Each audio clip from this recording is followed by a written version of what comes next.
Bonjour à tous, bienvenue dans Si on parlait sport. Vous êtes ici pendant 1 heure. Aujourd'hui, j'ai convoqué les meilleurs autour de cette table pour décrypter le sport local yvelinois. Ils sont 4, ils sont motivés comme jamais. Leur mission, montrer qu'ils méritent leur surnom, la Dream Team. Présentation en musique. On commence à ma droite, c'est le Bruce Willis du cyclisme. Il n'a pas froid aux yeux, il adore les sensations fortes et il aime se mettre dans des situations périlleuses. Tout cela quand il enfourche son vélo ou quand il met ses rollers. Le capitaine Yann Dujarrier du club de Vélizy 78 est avec nous. Bonjour Michael. Comment allez-vous ? Très très bien. Vous êtes le Bruce Willis du cyclisme. Un peu plus chevelu quand même. Un peu plus de cheveux. Tiens, ouais, mais sinon, ouais, on n'a pas peur. On n'a pas peur. Pas peur de la chute. On passe de l'autre côté, musique, c'est le Sean Connery de la bande, toujours habillé de façon élégante. Il arrive toujours à s'en sortir tel un James Bond pour venir sur ce plateau. Et aujourd'hui, il a dû anticiper son retour de la Havane. L'ancien président des Templiers, Georges Agostino, nous fait l'honneur de venir dans cette émission. Salut Mickaël. Merci beaucoup en tout cas d'être présent aujourd'hui. Ouais. Voilà, vous êtes venu Direct, en jet privé. J'arrive de l'avion. Ouais. Le Sean Connery de l'émission. Ouais. On a un beau plateau, je confirme. Bruce Willis, Sean Connery. On attend la suite. On repasse de l'autre côté, musique, c'est le Russell Crowe de cette émission. Comme cet acteur, il adore endosser le costume de gladiateur pour partir au duel dans cette émission. Son objectif, soulever les foules avec des punchlines. Pierre Chevalier, qui nous vient tout droit du rugby club de Versailles, nous fait encore l'honneur de venir sur cette émission. Salut Mickaël, forme et bonheur à tous. Comment allez-vous ? Ça va super bien. Vous avez révisé ? Révisé sur les doigts de la main. Nickel, je suis au taquet. On est très très sérieux à Versailles. Tout à fait. Je tiens à le préciser. Extrêmement. On termine à ma droite, musique, c'est le Georges Clooney de cette émission. Quand il y a urgence, on peut toujours compter sur lui pour nous sortir une analyse digne de ce nom. What else ? La légende, le mythe, coach Jean-Miss, ex-entraîneur de plaisir, nous fait l'immense honneur de venir sur ce plateau une nouvelle fois. Bonsoir Mickaël, bonsoir à tous. Georges Clooney, mais après l'accident alors. Merci beaucoup pour cette entrée en matière en tout cas. Avant de passer au programme de l'émission, j'aimerais qu'on revienne rapidement sur un événement. À la mi-novembre, le cycliste Philippe Poncé, malade des poumons, a réussi l'exploit de boucler le 200 mètres lancé sur la piste en moins de 15 secondes pour réaliser cette performance semblable à un sprint à plus de 8000 mètres d'altitude. Ce Savoyard s'est entraîné 2 heures par jour depuis juillet dernier. Avec ce record, Philippe Poncé espère sensibiliser le grand public sur sa maladie des poumons, le BPCO, une maladie qui touche environ 4 millions de Français. Que pensez-vous de cet exploit ? Yann, vous qui êtes le cycliste de la bande. C'est difficile de le mesurer puisqu'on n'est pas dans les mêmes conditions que cet homme en termes de capacité physique. Donc voilà, la seule chose que on peut souligner, c'est que quelle que soit la maladie, c'est la volonté qui fait que l'on peut surmonter les montagnes tout simplement. Jean, superbe exploit, très bel exploit. Certainement. Non, vous n'avez pas. Je suis pas à mesure, oui. Je dirais oui, mais je rejoins Yann parce que je suis pas à mesure de dire si c'est un exploit ou pas. C'est surtout parce qu'il revient de loin et qu'il arrive à faire une telle performance sportive. Ouais, mais après, je suis pas un expert pour savoir si c'est vraiment une performance, je ne sais pas. Mais en tout cas, félicitations et bravo. Pierre Chevalier. Si le corps est un outil et qu'il casse, là, c'est, comme disait Yann, le profond respect quand c'est le mental qui prend le pas sur le physique. Et réaliser une prestation de cet acabit-là après une opération des poumons et quand on pense à tout le contexte pré-op et post-op, a priori, coup de chapeau pour ce jeune athlète. Georges Agostino. Surtout qu'il a fait à 4000 mètres, c'est ça ? Non, il a fait au Vélodrome de Saint-Quentin en Yvelines. Ah d'accord, il y a un peu moins de 4000 mètres. Un peu moins de 4000 parce mètres. que je me disais 4000 mètres. Il a fait au Vélodrome de Saint-Quentin en Yvelines sur la piste. D'accord. Il a fait un tour de piste. Pareil, je suis pas un spécialiste. Le pistard, c'est effectivement, mais bon, comme on dit tous, après les opérations, surtout le poumon, on en a besoin pour tout et n'importe quoi. C'est sûrement un exploit. Je sais pas si les 15 secondes, quel est le meilleur temps.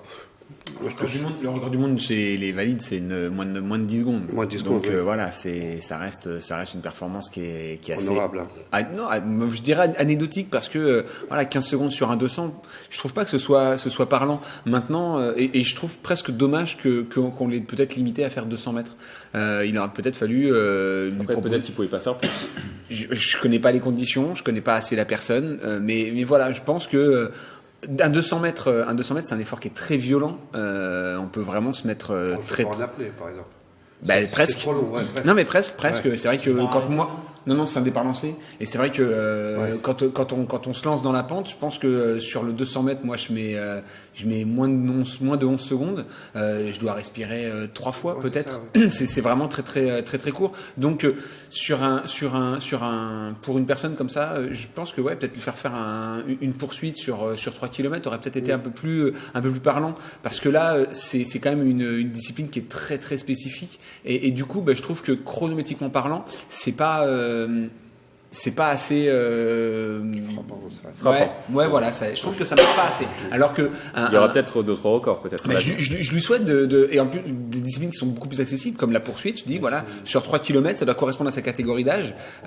Je pense que là on pourrait vraiment beaucoup plus mesurer l'exploit. Mais par contre c'est un record par rapport à quoi Parce qu'il est le seul à avoir réalisé cette performance. Voilà, mais dans quel but Parce sensibiliser par rapport à sa maladie. Voilà, par rapport à sa maladie, c'est bien sûr. uniquement pour ça. Ouais. Bon, voilà, je vous pense que oui, d'accord. Voilà. Je rejoins, je comprends. Le challenge est réussi. Yann, ce qu'il dit, oui, tout à fait. Alors, nous allons maintenant passer au programme de l'émission. Aujourd'hui, nous allons parler football et plus particulièrement de Mercato. Charlie Tange, ancien gardien international du Cameroun et de Lens, a rejoint le club de Versailles. Focus à suivre, nous ferons également un coup de projecteur sur le Vélodrome national de Saint-Quentin-en-Yvelines qui affiche des résultats décevants. Mais avant de développer ces thèmes, on va parler de tumbling.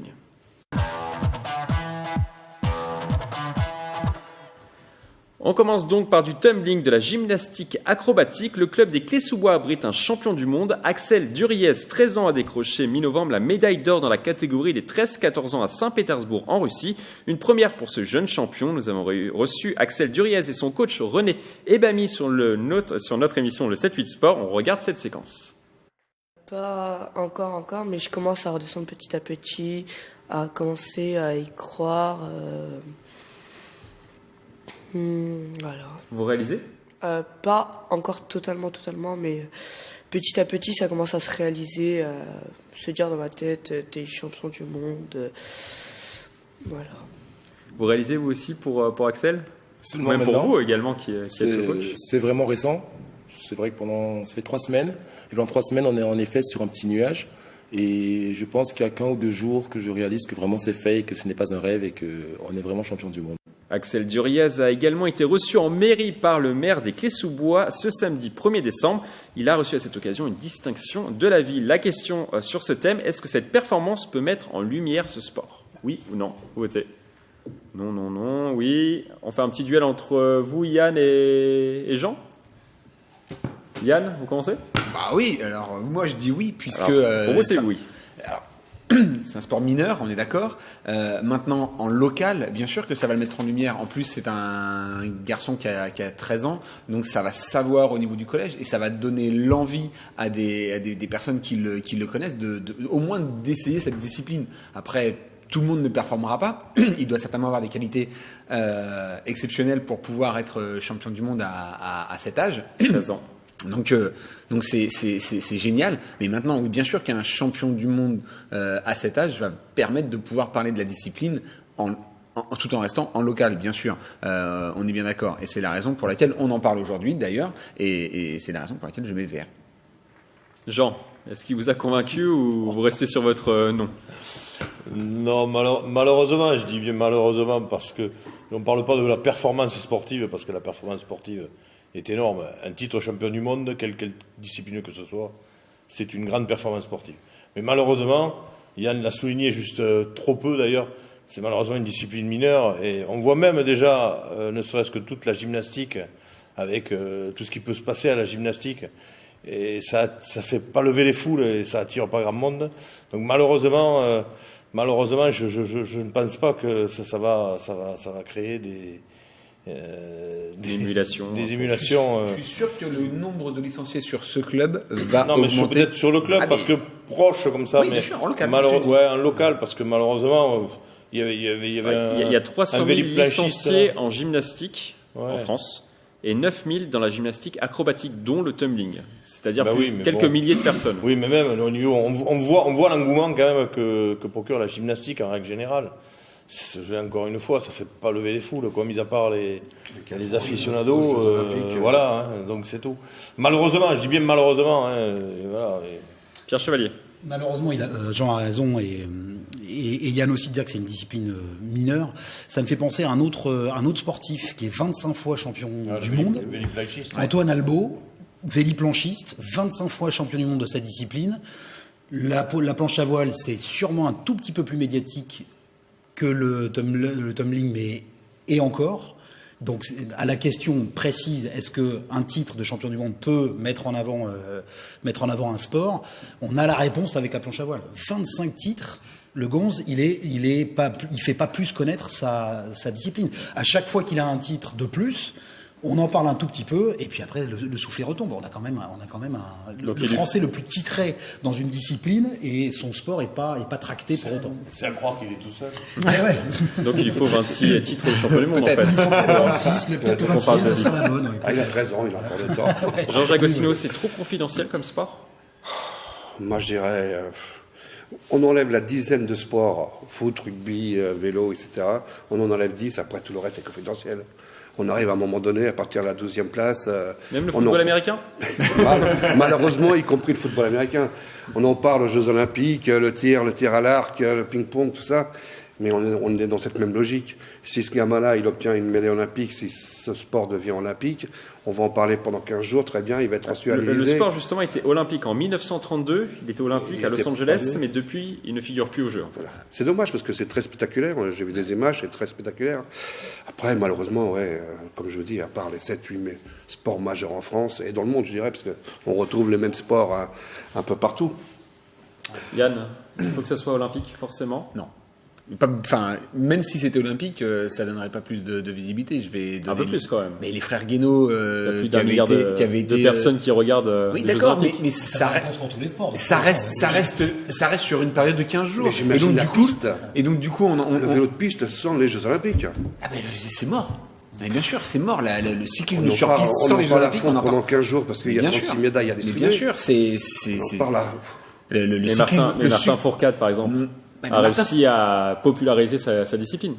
Martin Fourcade, attention, Martin Fourcade sur le biathlon, c'est quand même quelque chose encore différent. Il y avait Raphaël Poiré avant, il y avait déjà des gens qui connaissaient le biathlon. On a déjà eu des champions avant. Martin Fourcade, je dirais juste qu'il a le capital sympathie et Axel Duriez pourrait l'avoir également. Ce capital il a 13 ans, sympathie. mais bien sûr, mais sa discipline elle est encore plus anecdotique que le biathlon. C'est sans doute une question de culture du sport aussi. On parlait de biathlon là, il y a plus une culture ancrée en France sur la pratique du biathlon avec des générations de skieurs qui soient de skieurs de fond ou des skieurs de piste. Là sur le tumbling c'est quand même relativement récent, il y a peu d'arriérés. Après ça met quand même un gros coup de projecteur ponctuel. Le tout étant que ce ne soit pas un feu de paille sur cette discipline-là. De là à la développer et à faire exploser le nombre de licenciés, il y a sûrement un pas. On en parle un petit peu. Désormais, il y a une place à se faire parmi beaucoup de sports. Bon, d'un autre côté, à choisir, il vaut mieux communiquer avec un titre de champion du monde que rien du tout. Pour les Clés-sous-Bois, vous pensez qu'il va y avoir un impact ? Pierre Chevalier. Très local, oui, très local et très ponctuel sûrement, sans doute. Après, ça va être aussi la manière dont ce jeune champion va avoir à en parler. En plus de la partie média, c'est vrai qu'on en parle aujourd'hui, donc il y a une petite porte qui s'ouvre sur ce sport-là et localement pour les clés. Il a sa photo notamment sur le gymnase de ses entraînements. Fait péter les licenciés maintenant. Après, c'est pareil. Si ça se reconduit, c'est-à-dire que s'il il redevient champion du monde l'année prochaine, puis les années suivantes aussi, ça peut être intéressant. Et ensuite, il faut aussi qu'il y ait d'autres champions du monde dans d'autres clubs. Et là, on va commencer peut-être à en parler un peu plus. Mais c'est difficile pour ces petits sports, quoi. Après le tumbling, nous allons parler football, un match à ne pas manquer si vous êtes un amateur de la Coupe de France. Le dernier représentant yvelinois à Versailles, qui évolue en National 3, reçoit ce samedi 8 décembre le mythique RC Lens dans son stade Mauboron au 8e tour de la compétition. Un rendez-vous que va manquer Charles Itange, ancien joueur de Lens et aujourd'hui gardien de but de Versailles. Il est blessé. Aujourd'hui, il est âgé de 36 ans. Il a rejoint le club l'été dernier et c'est un gros plus pour l'entraîneur de Versailles. On écoute du coup son entraîneur Youssef Chibi. Charles Itange, c'est un professionnel, avec une belle carrière, une belle carte de visite, des clubs prestigieux, Coupe du Monde, donc ça reste quelqu'un dans le monde du football et c'est vraiment une chance de l'avoir parmi nous au quotidien.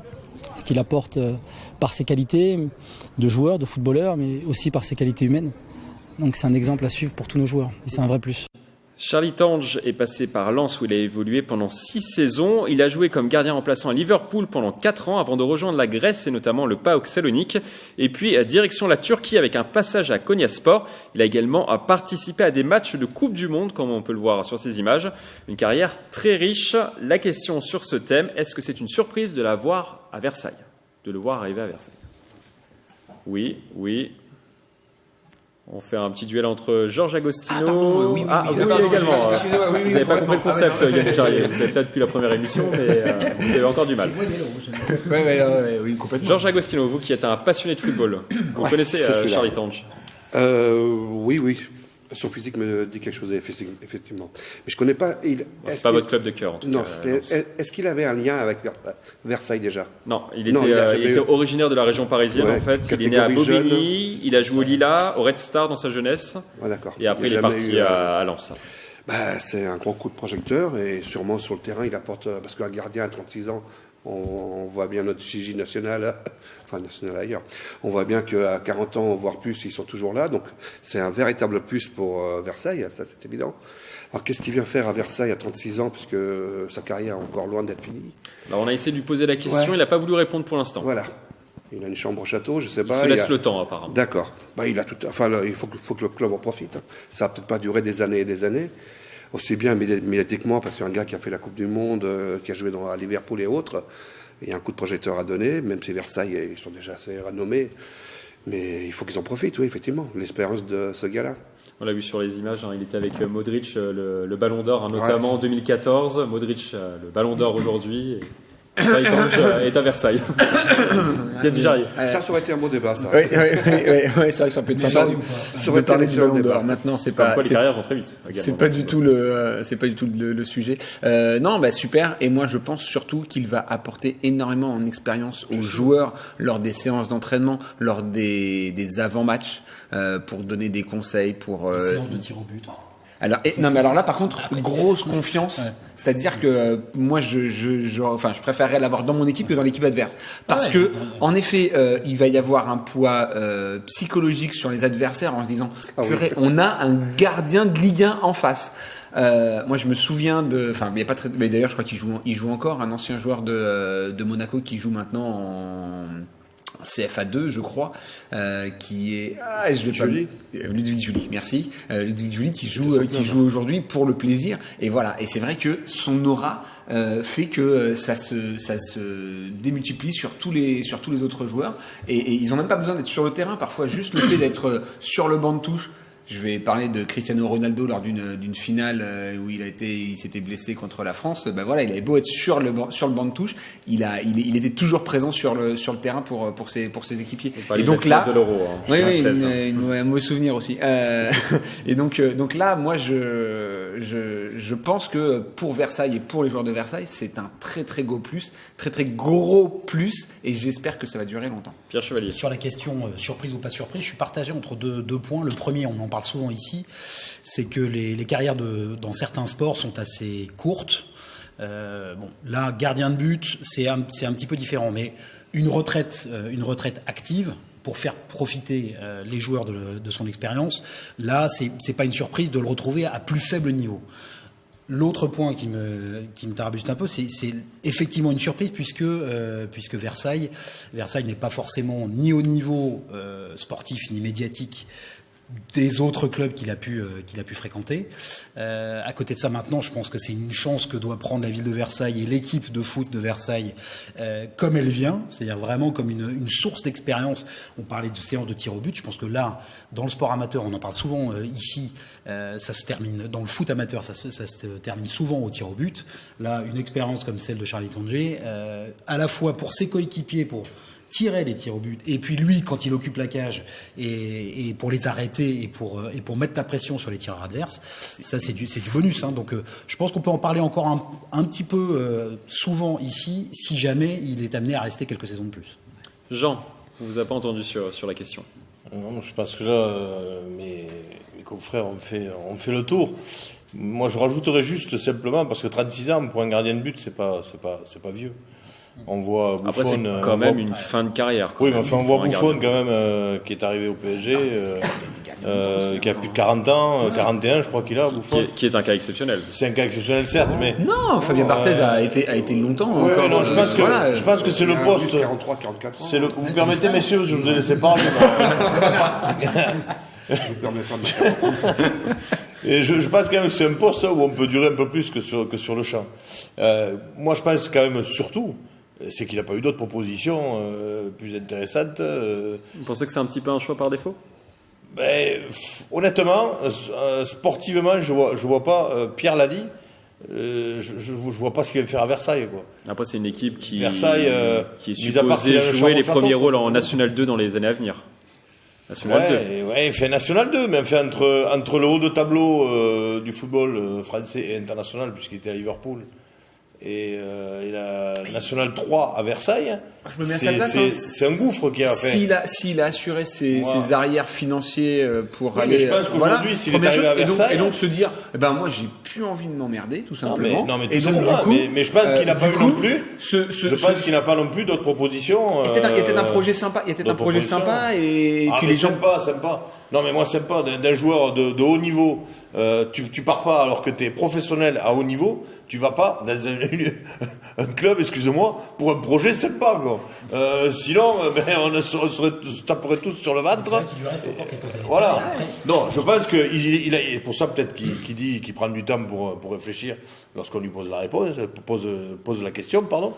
Peut-être parce qu'il attend aussi d'avoir des ouvertures et autre chose à proposer et à dire aux journalistes, quoi. Mais Vous le voyez pendant de nombreuses saisons à Versailles ou juste cette année? moi, j'aurais tendance à dire, on le verra jusqu'à ce qu'il ait une autre proposition plus intéressante. Donc ça peut être en cours de saison. Ça peut être en cours de saison. Pour Pierre, moi. vous êtes du même avis? Je connais pas le budget du foot à Versailles. Après, je pense qu'il a fallu quand même lui proposer quelque chose de décent par rapport à son pédigré et son CV. Mais encore une fois, C'est au château, il visite le château quand il veut. c'est une vraie chance pour le club de foot de Versailles et pour la ville de Versailles. Et le hasard faisant que, malheureusement, il peut pas jouer, pas de cul, mais il peut. C'est Lens qui se présente à Versailles, ça fait une très belle affiche et peut-être que là, pas uniquement grâce à lui, hein, c'est grâce au RC Lens, mais on peut avoir une belle affluence au stade de Montbon. Justement, on va terminer là-dessus. Un petit pronostic autour de cette table pour ce match. Vous commencez, Georges Agostino, passionné de football que vous êtes. Vous devez avoir un pronostic. Malheureusement, Lens est devant, donc ça va faire du 3-1. 3-1 pour Lens. Ouais. Malgré, Même si Lens. malgré ça l'appui va du pas. public à Versailles. Lens est en Ligue 2 quand même. Lens, c'était compliqué, oui, bien sûr, mais il y a quand même un gros écart, ouais.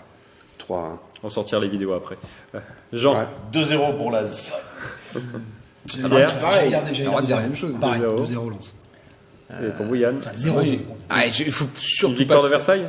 Non, mais ce serait magnifique, mais ça va être difficile. Il faut surtout pas que ça aille au tir au but. Il leur manque Charlie. On range maintenant les ballons direction le Vélodrome de Saint-Quentin-en-Yvelines dans notre focus du jour.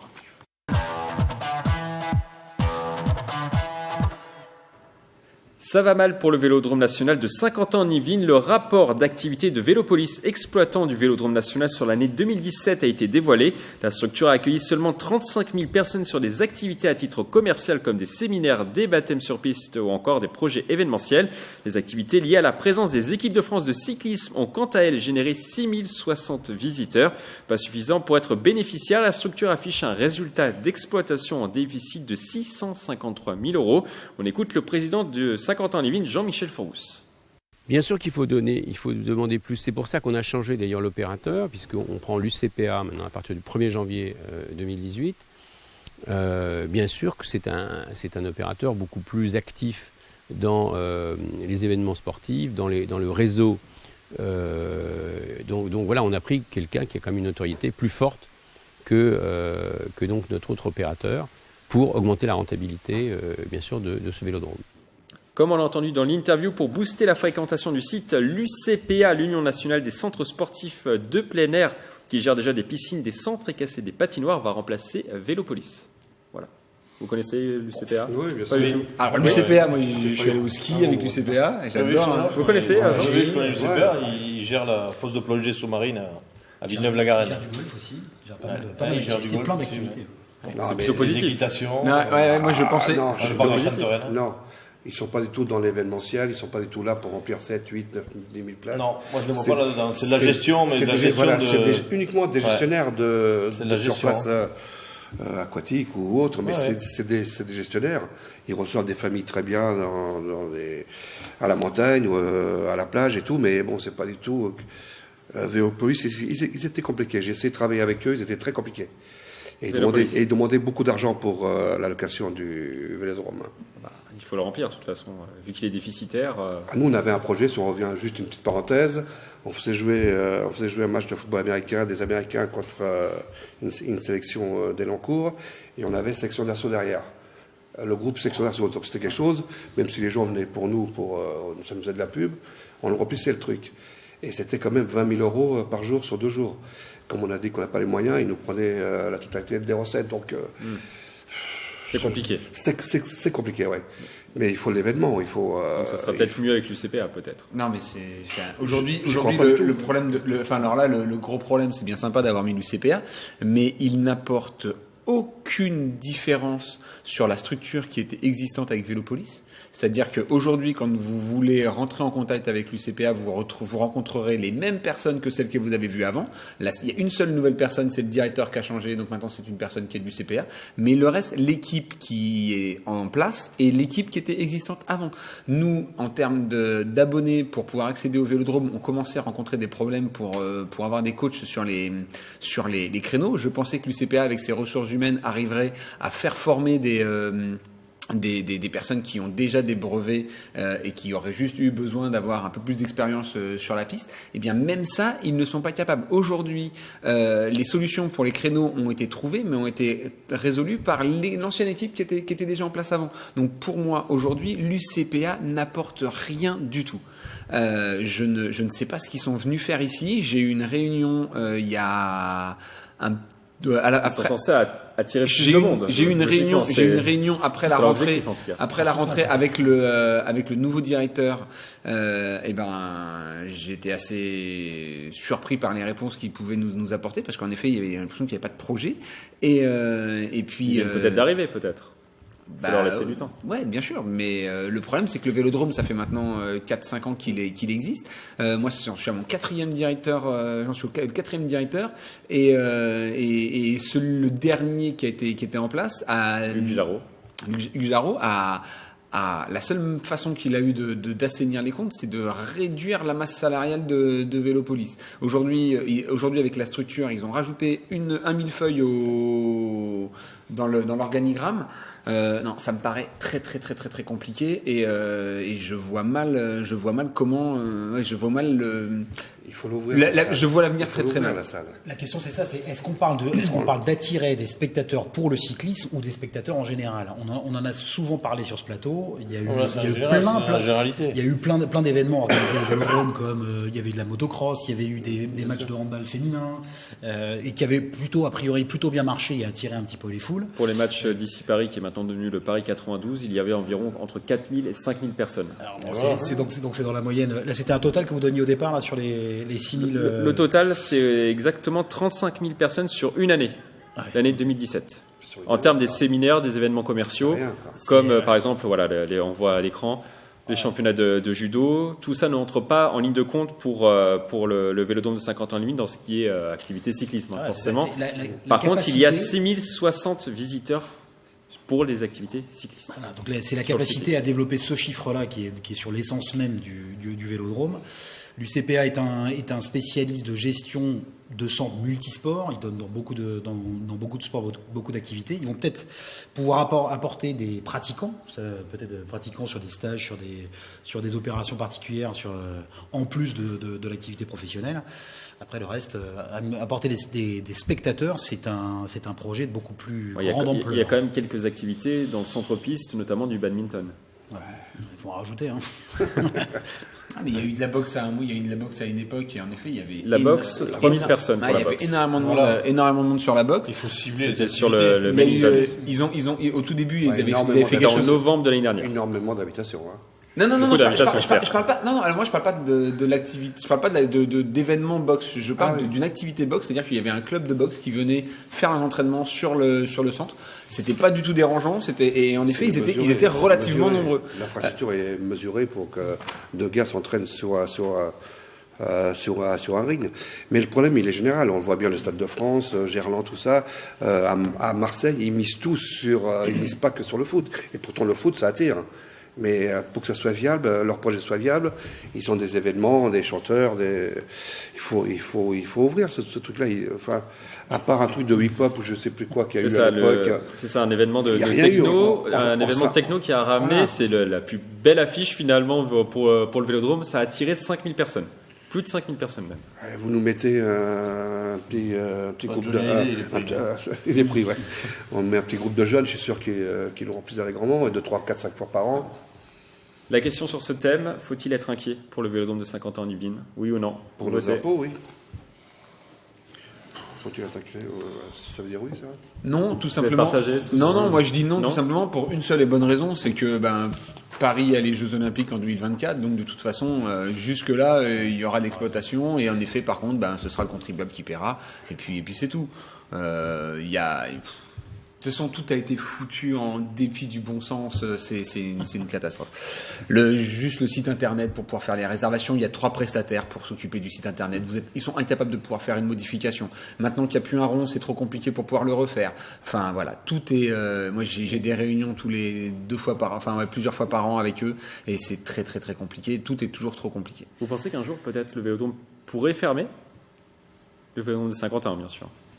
Non, il y a quand même quelques points d'espoir comme Paris 2024, notamment sur la zone. Après, la concurrence est rude, c'est-à-dire que ce soit dans le sport ou dans les salles de spectacle avec multi-activités. On voit avec notamment l'avènement de Paris La Défense Arena récemment, ils ont pris la problématique à l'inverse. C'est au départ pour accueillir des sportifs et maintenant on fait beaucoup de spectacles. Là, derrière, c'est pour le Vélodrome, c'est diversifier au maximum également l'activité. Il faut remplir parce qu'on n'arrivera pas que par l'activité cycliste. Donc fermer, non. En revanche, ils vont avoir des années compliquées. Oui, ça va être des fréquentations un petit peu en berne. On le voit dans toutes les enceintes sportives, comme l'a rappelé Georges. C'est sûr. On a du mal à faire recette sur quel que soit le sport, majeur ou mineur. Le mot de la fin pour vous, Georges? Excusez-moi, je me trompe, c'est le seul vélodrome en France. Ah non, Couvert. Il y a celui d'hier, il y a celui il y a Bordeaux. Aujourd'hui, il y a Bordeaux, mais Bordeaux, c'est pareil, c'est pas du tout exploité. Roubaix, pas du tout exploité en dehors de l'activité de la vie des cyclistes. Non, mais couvert. Roubaix aussi, il y a un vélodrome couvert. Il y en a un autre. Mais pas de cette taille, par contre. Il y en a un autre à Bourges, mais voilà, après, ce ne sont pas Un les mêmes. vélodrome de 5000 places, ça et la n'existe pas en grosse France, problématique à part au qu'il y a, vélodrome de 50. c'est que ce vélodrome, il est pas surdimensionné, puisque c'est très bien d'avoir 5000 places assises. Mais le problème, c'est que du coup, on intègre une structure qui correspond au même niveau de sécurité que le Stade de France. Et donc, du coup, quand vous vous déplacez au Vélodrome, il faut le même barda de sécurité que pour aller au Stade de France. Et c'est pas du tout... voilà. Et là, c'est démesuré. Et du coup, les coûts sont trop élevés à cause de ça. Je suis désolé, Yann Dujarier, je vais devoir vous couper. Il manque un parking aussi. Ça sera le mot de la fin. Il manque des parkings au Vélodrome de 50 ans en Yvelines. Je vous propose maintenant de prendre une grande bouffée d'oxygène et de vous équiper de votre masque et de votre tuba. Nous allons parler apnée dans cette émission. Xavier Delpy, licencié à Versailles, ancien habitant d'Elancourt et médecin à l'hôpital de Trappes, a réalisé en Égypte il y a quelques semaines une plongée en apnée en poids constant de 101 mètres et une autre de 111 mètres en poids variable. Un record personnel pour lequel il s'est énormément entraîné. On l'écoute. Ça fait 5 ans pour moi que j'y pense, que je m'entraîne pour, avec des éléments, des clés à chaque fois qui peuvent manquer. Il y a énormément de préparation physique dans l'année. Ça peut être 2 entraînements de crossfit par semaine en régime d'entraînement régulier, 2 séances d'entraînement en natation, en nage avec palme, avec mon coach Enguerrand Aucher, et qui gère aussi ma préparation physique. C'est de l'hypnose avec mon hypnothérapeute Pascal Jacquino-Cosson pour préparer le mental à tout ce qui va arriver et ce qu'on veut mettre en place, et puis des entraînements en apnée pure. Jean, une réaction. Le spécialiste. Le spécialiste apnée. Merci. Pas du tout, même pas. Non, c'est ça, c'est bien ça. C'est bien, on parle toujours du grand bleu. Du grand bleu. Non, mais c'est vrai, on parle d'apnée. Élevé au grand bleu. L'apnée, tout le monde parle du grand bleu. Mais c'est vrai qu'il y a. C'est assez phénoménal, ça, quand même. C'est un sport. Et j'avais lu une chose, il y avait un gars qui avait dit apprendre à ne pas respirer, c'est d'abord apprendre à respirer. On va méditer sur cette phrase. Voilà. Yann Charrier, vous le connaissez, Xavier Delpy? C'est un copain.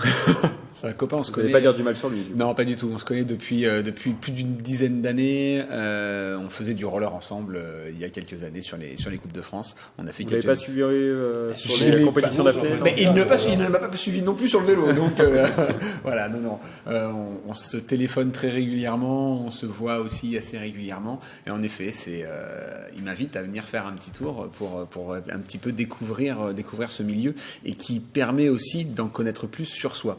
Donc en effet, c'est quelque chose que j'essaierai à un moment. Mais voilà, ouais, non, je suis super content pour lui. C'est parce que ça fait longtemps qu'il en parle de cela, et il a vraiment axé sa préparation là-dessus, puisque aujourd'hui, faut pas oublier que Xavier a été médaillé de bronze au championnat du monde, donc il est connu dans le milieu, et faut pas oublier que voilà. Après, il est plus sur de l'apnée, plutôt avec des records personnels, plus que sur des records mondiaux. Aujourd'hui, il fait moins de compétitions, et il préfère moins de compétitions. Il reste ses pour performances. lui, et voilà, il le fait pour lui, et donc du coup, voilà, ça c'était une barrière qu'il voulait aller chercher, et je pense que les spécialistes de ce type d'efforts peuvent eux véritablement bien mesurer ce qu'il a réalisé, et ça doit être un cercle restreint de pouvoir passer la barre des 100 mètres. Il y a plusieurs manières, parce qu'il y en a qui descendent avec des monopalmes. Lui, il est descendu à poil. D'autres par la force. La force centrifuge. Ouais. Ça a l'air c'est vrai. En tout cas, d'impacter sa vie et sa personnalité, parce que ça a l'air d'être quelqu'un d'extrêmement zen, posé, cool. C'est pour ça qu'on s'entend très bien. Avec une respiration, là, justement, équilibrée, contrôlée. Ça a l'air vraiment de marquer sa personnalité d'un point de vue fort. La question sur ce thème, l'apnée est-il un sport accessible à tous? Quand on voit le travail que ça demande, est-ce que c'est un sport accessible à tous? Non. Entre vous, Georges Agostino et Pierre Chevalier? Ouais. Georges, vous commencez? Est-ce que c'est Je dirais accessible à que non, tous? parce Alors que... pour vous, non. Non, parce que déjà, les enfants... On a vu qu'en France, il n'y a un seul endroit où ils peuvent réellement s'entraîner. Après, le commun des mortels, on n'habite pas dans des endroits où il y a des fosses. Même en France, je sais pas, du côté de Monaco, je crois, qu'il y a des endroits où ils peuvent en faire, mais c'est pas un sport, à part faire apnée dans la piscine ou dans sa baignoire, c'est un sport pas très accessible. Et puis c'est un sport physique, il y a toute une atmosphère autour de ce sport, une zénitude, une manière d'être, une manière de vivre sûrement. Moi, je reste toujours dans ce grand bleu qui nous a emmenés. Mais c'est très très particulier comme sport. Et donc, à partir de là, c'est pas un sport ouvert à tous. D'ailleurs, je connais pas le nombre de... Lui, il part en Égypte, notamment, pour plonger. Il faut déjà avoir les moyens d'aller en Égypte pour aller plonger. Donc, je ne vois pas ce sport évoluer. Ça reste très confidentiel, avec des personnes très spécifiques. Simplement, on parle de l'accessibilité à tout le monde. Ouais. Moi, j'ai une amie qui... On ne perturbe pas un duel, pour l'instant, Yann Verrier. L'accessibilité, allez-y, on va dans la piscine et on plonge à 2,50 m. Je vois pas si c'est suffisant, à moins s'asseoir et rester un quart d'heure assis, je veux bien, mais tel qu'on voit les films où les gars ils descendent 20, 30, 40, 100 mètres. C'est compliqué. 200 mètres. Waouh. La question, c'est de savoir à partir de quand on parle réellement de pratique de l'apnée. Tu l'as dit, on l'a tous pratiqué, que ce soit dans une baignoire, dans une piscine, au bord de la mer. On a tous fait des concours de retenir sa respiration. De force, exactement, de force. Ou comme dans Astérix avec Soupalogno et Croton, qui retire sa respiration. Là, on l'a tous fait petit.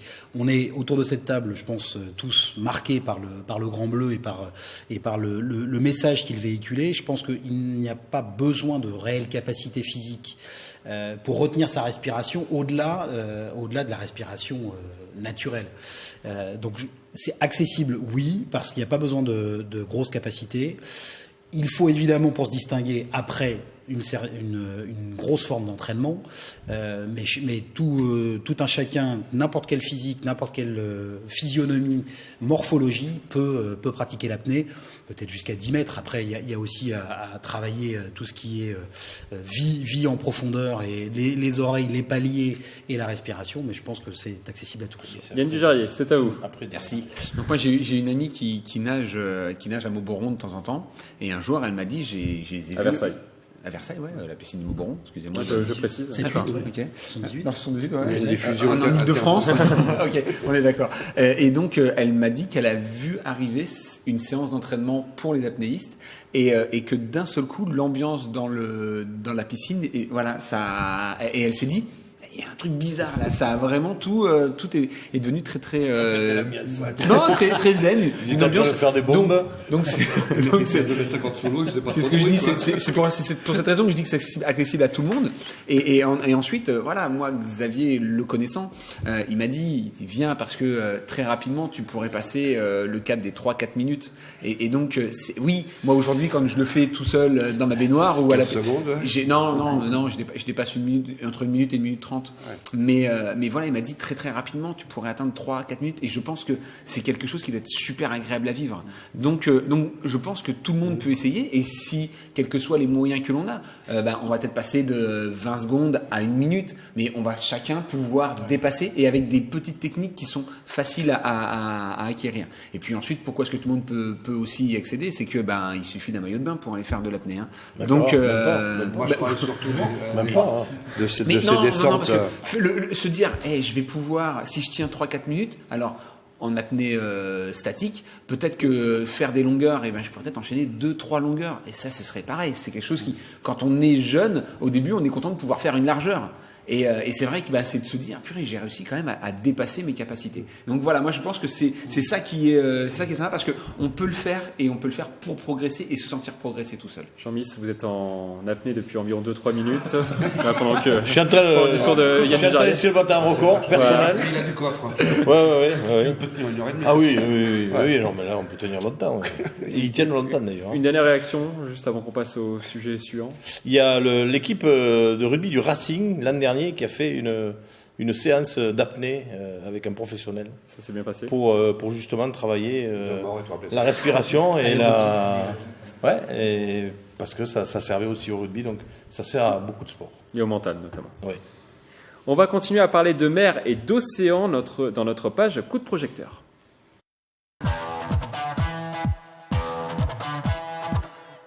Direction la route du Rhum, Éric Bayon est toujours en course à bord de sa goélette comme un seul homme ce mercredi 5 décembre, le jour de l'enregistrement de cette émission. Il est actuellement à 10e et se rapproche de la Guadeloupe. Le skipper devrait arriver entre le 8 et le 9 décembre, mais pour lui l'essentiel est de prendre son temps pour se retrouver personnellement. Il a enregistré cette vidéo la semaine dernière. C'est le premier jour où je me sens bien dans mon rythme, bien dans le choix que j'ai fait de vivre cette aventure différemment, de vivre cette course avec un angle différent qui est l'angle de la décélération. Et vous pouvez pas savoir comme je me sens bien. Hier j'ai fait un grand point avec moi-même sur le fond du bateau, juste là, à l'avant. Et j'ai vu toutes les merveilles que j'avais devant les yeux. Un bateau magnifique, la lune, la mer, le vent qui me pousse, cet océan incroyable qui m'accueille. Il a donc décidé de prendre son temps et d'aborder la course sous un autre angle. La question sur ce thème, comprenez-vous sa démarche? Les algues sèches. Non. Il avait mis rouge aussi. Pierre Chevalier, vous évitez les duels. Hein. Un petit duel entre Yann Dujarier et Georges Agostino, du coup. Ouais, je comprends pas le concept. Quand on reste dans une compétition, même comme Coubertin l'a dit, l'essentiel est de participer, mais malgré tout, les autres, ça fait 3 semaines qu'ils sont arrivés, lui il fume son petit truc là, il a l'air c'est la route du Rhum. Il a fait la paix avec lui-même. Ouais, mais je pense qu'il y a des centaines de personnes qui font le même trip que lui. Ils partent, ils prennent une goélette, ils font le tour du monde, et pas besoin d'aller dans un... D'abord, je suis sûr qu'il est plus suivi, il est plus contrôlé, le pauvre. Si, il y a plus de sécurité, si. Il est dans une catégorie un peu spéciale, justement, avec des bateaux un peu moins rapides. Dans la route du Rhum, il a pris le Rhum. Ouais. Mais voilà, non. C'est un concept, sa philosophie très bien. Il peut le faire, il part du Havre, il arrive à la Martinique. Très bien. Rentrer dans un schéma de compétition course, etc., et voir une attitude comme ça. Ça vous dérange? Il fait ce qu'il veut, le pauvre. Moi aussi, je ne le regarde pas, mais je vois pas l'intérêt de la chose. Il peut le faire. Yann Dujarier. Si, bien sûr qu'il y a un intérêt. Vous êtes un compétiteur. Mais je suis un compétiteur. Je ne conçois pas de ne pas être sur le podium quand je prends le part à une compétition. Mais quand on prend je vais prendre un exemple tout bête. Le marathon de Paris qui a lieu tous les ans. Il y a un vainqueur et il y a 44 999 personnes qui derrière ne gagneront pas. Et sur les 44 000, il y en a plus de 40 000 qui étaient là pour simplement finir. Donc voilà, oui, lui, il fait son marathon de Paris. Il y a personne qui a fait en marche arrière parce que le vent il venait de côté, quoi.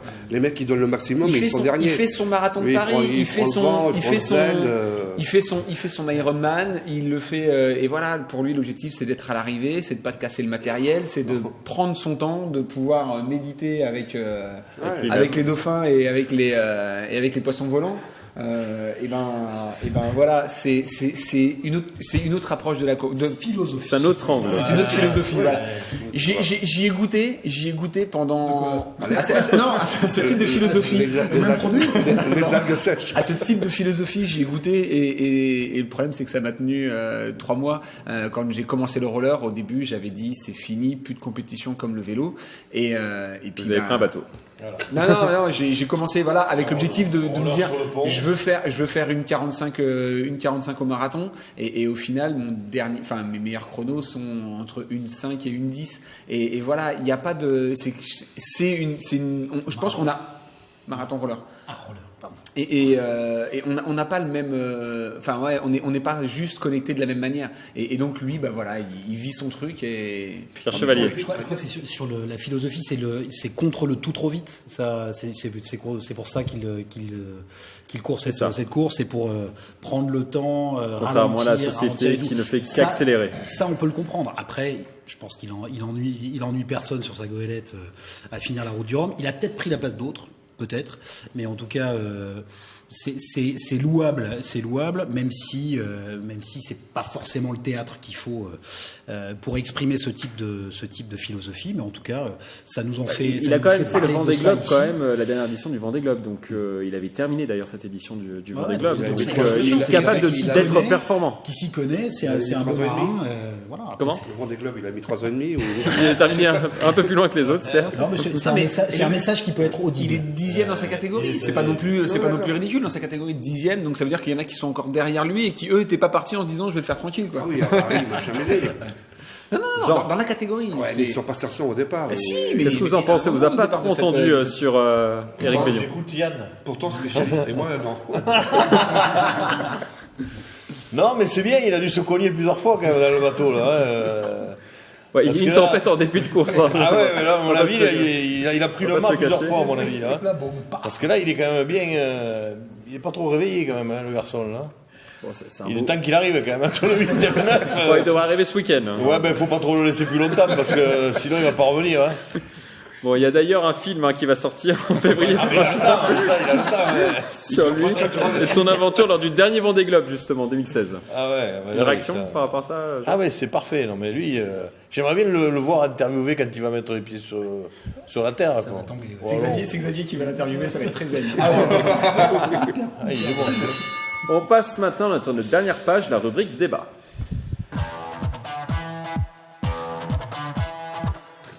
Dans cette page débat, nous allons parler automobile. Tristan Couedel, originaire de Blaru dans les Yvelines, va participer du 30 décembre au 13 janvier à l'Africa Eco Race, un rallye automobile qui reliera Monaco au Sénégal en passant par le Maroc et la Mauritanie sur le tracé de l'ancien Dakar. On écoute ce passionné l'été sur notre plateau. Alors historiquement, avec mon associé, on a un rêve fou que l'on poursuit depuis maintenant 4 ans, c'est de réussir à être à l'arrivée du Dakar, celui qui se déroule en Amérique du Sud. On avait tout imaginé pour repartir sur cette aventure. Et puis le fait que la course est un contexte un peu particulier puisqu'elle ne traversera qu'un seul pays cette année, ça restera au Pérou. Du coup, on avait un rêve secret avec mon associé, c'est de toute façon un jour ou l'autre de retourner en Afrique. Et donc là, on a décidé d'anticiper ce retour et de faire donc l'Africa Eco Race. La question sur ce thème, a-t-il raison de privilégier cette course plutôt que le Dakar? Oui ou non? Oui, oui. Jean, allez-y, lancez-vous dans un duel. Vous commencez? Ah oui. Le spécialiste. Spécialiste apnée, spécialiste automobile, rallye. Impeccable. Moi je dis non parce que le Dakar reste le Dakar et au niveau médiatique, il n'y a pas photo. Hein. Moi c'est la première fois que j'entends le nom de la course. Là. Alors on peut m'expliquer que c'est le même tracé. Une course qui existe quand même depuis 2009. Hein, quand même. Voilà, donc c'est encore pire. Parce que je croyais qu'elle était nouvelle. Donc c'est pire parce que je pensais qu'elle était toute récente. Donc si elle existe depuis 2009, ça veut dire qu'on n'en a jamais entendu parler, quoi. Alors que le Dakar... si, je suis spécialiste auto. Sauf que le Dakar, on en entend parler, et quand c'est le Dakar, tous les jours... Le Dakar n'est pas au Pérou non plus. Ouais. Non, mais je suis d'accord. Après les choix politiques et les choix... Laissez le duel. Ne pas confondre les choix politiques et sportifs. Simplement, je dis, aller sur une course comme celle-là, à la place du Dakar... Alors, tout dépend de ce qu'il veut, ça coûte certainement beaucoup moins cher, déjà, premièrement, certainement. Mais le Dakar. Pour partir sur le Dakar, c'est 38 400 € l'inscription. Voilà. Je n'ai pas les sur chiffres, celle-là, par contre. Je n'ai pas les chiffres. Non.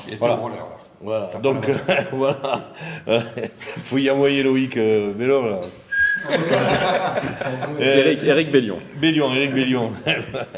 Non, ils s'appellent tous Loïc, les marais. C'est pour ça. Et donc, non, c'est pour ça, parce que pour moi, le Dakar reste le Dakar. Donc, s'il veut vraiment avoir une course de prestige, pour moi, c'est le Dakar. Donc, c'est bien cette course, qu'il y aille et qu'il s'amuse surtout. Qu'il s'amuse. Après, c'est un choix personnel pour lui. Il l'a dit lui-même, il voulait revenir là-bas. En Afrique. En Afrique. Donc, c'est. Mais après, je ne rentre pas dans les considérations que le Dakar va se faire au Pérou, parce qu'il y a longtemps que le Dakar n'est plus le Dakar, le vrai Dakar. Donc on ne parle pas de cette course, on parle de l'autre. Et dans ce sens-là, qu'il se fasse plaisir, et ça reste quand même une compétition automobile, et ça reste quand même un rallye automobile de prestige. Yann Dujarrier. Ouais. Moi, j'ai toujours je rêvais de participer au Paris-Dakar. Je ne vais pas dire Dakar, mais au Paris-Dakar. C'est vrai que c'est pas 38 000 € sur vous à ce moment-là. Non, parce que j'étais trop jeune et c'est vrai que c'est quelque chose que j'aurais aimé. C'est un truc que j'aurais aimé pouvoir faire. Oui. Mais bon, j'ai pas fini de vivre encore. Hein, il me reste encore un peu de temps, donc pourquoi pas. Mais voilà, depuis que je trouve que ça a tout perdu depuis qu'ils sont partis en Amérique du Sud. Donc c'était en 2009. Hein. C'est vraiment dommage. Et en effet, ce rallye Africa Race là, qui a pris la suite du rallye du Paris-Dakar, devrait avoir d'autres lettres de noblesse et on devrait en parler beaucoup plus parce qu'elle garde l'esprit et elle démontre que c'est toujours possible de pouvoir. C'est Jean-Louis Chesser notamment qui a créé cette Africa Eco Race. Oui, mais donc du coup ça ancien démontre. Pilote. Oui, bien sûr, qui a gagné 2 victoires. Voilà. Et donc ça démontre que c'est toujours possible d'aller courir et d'aller faire des courses de automobile sur le continent africain. Donc voilà. Je comprends pas pourquoi ASO continue d'aller sur le continent sud-américain. Par souci de sécurité, c'est la raison. Voilà pourquoi certains arrivent à le faire. Le rallye AHL des Gazelles se fait aussi sur le continent africain. Il y a toujours des courses sur le continent africain. Que sur le Maroc, par contre, pour le rallye AHL des Gazelles. Je sais bien, mais ça,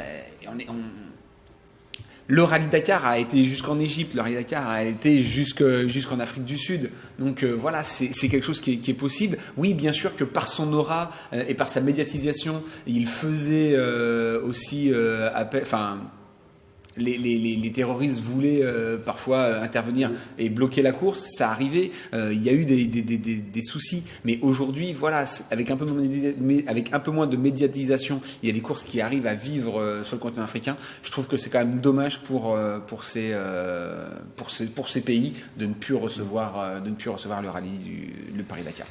On sait que c'est une instabilité politique et des données sécuritaires qui ont fait que le Paris-Dakar, devenu Dakar, a changé de continent. Mais quand on revoit les images, là aussi on a tous été bercés par ça, pour reparler des époques Grand Bleu pour l'apnée, mais là on a été bercés par des images d'Afrique, et la course de rallye raid, et notamment le Paris-Dakar, et le Dakar devrait rester notamment sur l'Afrique. Le rallye raid, c'est en Afrique. Georges Paris-Moscou-Pékin n'a jamais pris la même dimension que le Paris-Dakar. C'était des images magnifiques. Moi, je reste sur la même lignée. Moi, Paris-Dakar s'est arrêté en 2019. En 2009. C'était sur le bateau. Voilà. Il y avait ces pilotes professionnels, il y avait ces vedettes ou ces petites starlettes qui prenaient le départ, puis il y avait tout ce contingent de bricoleurs. La place d'armes à Versailles. Ouais, la place d'armes à Versailles, sur les Invalides et tout. Il y a eu des départs de ouf. Et il y avait toute cette ribambelle de monsieur bricoleur qui partait avec 3 boulons et 2 roues. Et voilà, c'était ça. Là, on ne retrouve pas du tout ce Dakar. Et puis Dakar, bon, ça n'a jamais été en Amérique du Sud. Pourtant, il y a quand même encore 600 000 spectateurs qui ont regardé chaque soir les aventures du Dakar. Donc 450 000. Et puis, il faut dire qu'il y avait France Télévisions, qui s'appelait peut-être Antenne 2 à l'époque, qui retransmettait on en avait droit à sa petite heure tous les soirs. C'était une demi-heure tous les soirs, c'est énorme. Ah non, on n'arrête pas. Je suis désolé, c'est la fin de cette émission. On se retrouve le 19 décembre prochain pour une nouvelle émission. On va terminer par une citation d'Hervé Lecomte, ancien pilote moto sur le Paris-Dakar. La douleur du Paris-Dakar, ce n'est pas quand tu y es, c'est quand tu ne peux pas y retourner. Je vous laisse méditer sur cette phrase. À bientôt sur TV78.